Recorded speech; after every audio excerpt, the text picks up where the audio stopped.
Breaking news ఢిల్లీలో India కూటమి నేతలు సమావేశమయ్యారు. ఏఐసీసీ ప్రెసిడెంట్ మల్లికార్జున ఖర్గే నేతృత్వంలో కూటమిలోని నేతలు హాజరయ్యారు. మీటింగ్ తర్వాత రాష్ట్రపతిని కలిసే అవకాశం ఉన్నట్లు తెలుస్తుంది. ప్రభుత్వ ఏర్పాటుకు అనుమతి ఇవ్వాలని కోరే ఛాన్స్ ఉన్నట్లు సమాచారం. ఎన్నికల్లో ఏ పార్టీకి స్పష్టమైన మెజారిటీ రాకపోవడంతో రెండు కూటములు ప్రభుత్వ ఏర్పాటుకు ప్రయత్నాలు చేస్తున్నాయి. ఇండియా కూటమి భేటీకి సంబంధించి మరిన్ని డీటెయిల్స్ ఢిల్లీ నుంచి మదార్ లైవ్ లో అందిస్తారు. మదార్, ఇండియా కూటమి మీటింగ్ కు సంబంధించి అప్డేట్స్ ఏంటి?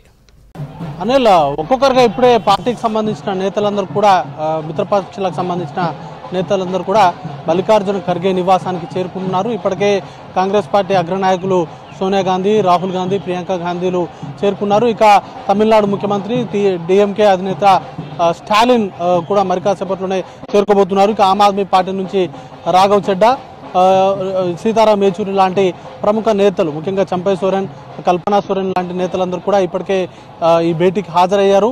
కీలకంగా ఎన్నికల ఫలితాల తర్వాత ఒక స్ట్రాటజికల్ మీటింగ్ అనేది కూడా ఏర్పాటు చేస్తున్నట్లు నిన్న రాహుల్ గాంధీ అలాగే మల్లికార్జున ఖర్గే ఇద్దరు కూడా ప్రకటించారు. ఈ రోజు ఈ భేటీలో ముఖ్యంగా ఫలితాలపైన సమీక్ష చేసుకోవడంతో పాటు ఒకరికొకరు శుభాకాంక్షలు అనేది కూడా తెలుపుకోబోతున్నారు. ఎందుకంటే ఇండియా కూటమి అనుకున్న స్థాయి కంటే కూడా ఎక్కువ సంఖ్యలో సీట్లు అనేది కూడా సాధించడము, అలాగే ప్రభుత్వ ఏర్పాటుకు సంబంధించి బీజేపీ సొంతంగా ప్రభుత్వాన్ని ఏర్పాటు చేసుకోలేని స్థితికి ప్రస్తుతం తీసుకురావడంలో ఇండియా కూటమి ఫార్మేషన్ అనేది కూడా చాలా ఉపయోగపడింది. ఐక్యంగా విపక్ష పార్టీలన్నీ కూడా పోటీ చేయడము, కొన్ని రాష్ట్రాల్లో ఇండివిజువల్ గా పోటీ చేసినప్పటికీ అక్కడ మంచి పర్ఫార్మెన్స్ అనేది కూడా రావడంతో ఇప్పుడు కీలకమైనటువంటి ఈ భేటీని అనేది కూడా నిర్వహిస్తున్నారు. ప్రభుత్వ ఏర్పాటుకు సంబంధించి రెండు కూటములు, ఇండియా కూటమి, ఎన్డీఏ కూటమి, రెండు కూటములు కూడా వారి ప్రయత్నాలు చేస్తూ ఉన్నాయి.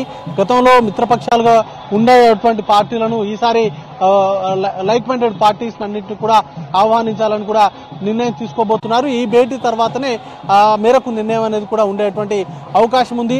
నిన్న రాహుల్ గాంధీని ప్రభుత్వ ఏర్పాటుకు సంబంధించి ఇటు టీడీపీ అధినేత చంద్రబాబు నాయుడు కావచ్చు, లేకపోతే నితీష్ కుమార్ లాంటి వాళ్ళను ఆహ్వానిస్తారా అనేటువంటి క్వశ్చన్ రైజ్ అయినప్పుడు ఇవాళ భేటీ తర్వాత ఇతర పక్షాలకు సంబంధించిన నేతలను ఆహ్వానానికి సంబంధించి నిర్ణయం తీసుకుంటాం. అది కూడా ఇండియా కూటమిలో భాగస్వామ్య పార్టీలుగా ఉన్నటువంటి నేతలతో చర్చించిన తర్వాతే దానిపైన నిర్ణయం అనేది కూడా తీసుకుంటామని చెప్పారు. కాబట్టి ఈరోజు భేటీలో కీలకంగా ప్రభుత్వ ఏర్పాటుకు ఉన్నటువంటి అన్ని రకాల అవకాశాలను కూడా పరిశీలన చేసిన తర్వాత ఆ మేరకు నిర్ణయం అనేది కూడా తీసుకునేటువంటి అవకాశం ఉంది.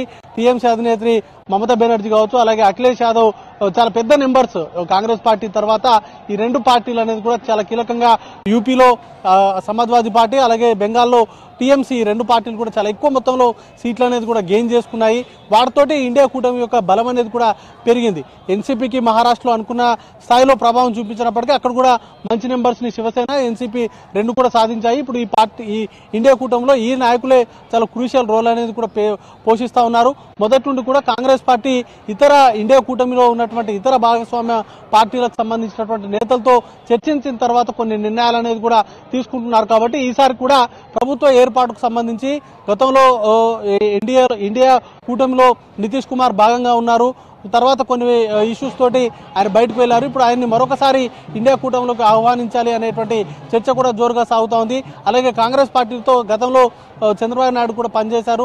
ఆయన కూడా ఇండియా కూటమిలోకి ఆహ్వానించాలి అనేటువంటి చర్చలు అయితే జోరుగా నడుస్తూ ఉన్నాయి. ఈ ఇద్దరి నేతలకు సంబంధించినటువంటి ఆహ్వానాలపైన ఈరోజు నిర్ణయం అనేది కూడా తీసుకోబోతున్నారు. అయితే వారు ఇప్పటికే ఎన్డీఏ కూటమికి సంబంధించినటువంటి భేటీలో కూడా పాల్గొన్నారు. కాబట్టి వారిని ఆహ్వానిస్తారా, లేకపోతే మరికొన్ని తటస్థంగా ఉన్నటువంటి రాజకీయ పార్టీలు కూడా ఉన్నాయి, వారికి కూడా చెప్పుకోదగ్గ స్థాయిలో కొన్ని సీట్లు వచ్చాయి కాబట్టి వారిని ప్రభుత్వ ఏర్పాటుకు సహకరించాల్సిందిగా కోరుతారా అనే దానిపైన క్లారిటీ అనేది కూడా రావాల్సి ఉంది. ఇప్పటికే 233 స్థానాలు ఇండియా కూటమికి ఉన్నాయి.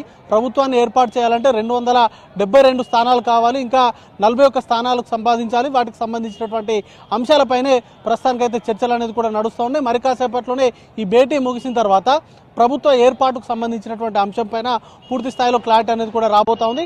అయితే కొంతమంది ఇండియా కూటమికి సంబంధించినటువంటి నేతలు చాలా కాన్ఫిడెంట్ గా ఉన్నారు. ప్రభుత్వానికి సంబంధించి ఒకవేళ ఎన్డీఏ నేతృత్వంలో ప్రభుత్వం ఏర్పడ్డా అది అంత బలంగా ఉండదు. ఎందుకంటే గతంలో ఇప్పుడు కొత్తగా ఇప్పుడు ఎన్డీఏ భాగస్వామి పార్టీలుగా ఉన్నటువంటి నేతలను గతంలో బీజేపీ నేతలు అరెస్ట్ చేశారు, వారిని వేధించినటువంటి సందర్భాలు కూడా ఉన్నాయి. కాబట్టి వారు బీజేపీని ఇరుకును పెట్టేందుకే ప్రయత్నాలు చేస్తారు. కాబట్టి ఆ జరిగేటువంటి పరిణామాలను మేము చూస్తూ చేస్తూ ఉంటాం అనేటువంటి కామెంట్స్ కూడా చేస్తూ ఉన్నారు. ఒకవేళ ఇండియా కూటమిలోకి ఇద్దరు కనుక వచ్చినట్లయితే ప్రభుత్వ ఏర్పాటు అనేది చాలా ఈజీ అవుతుంది. ఆ దిశగా కూడా ప్రయత్నాలు సాగేటువంటి అవకాశం ఉంది. Anil, right mother, thank you.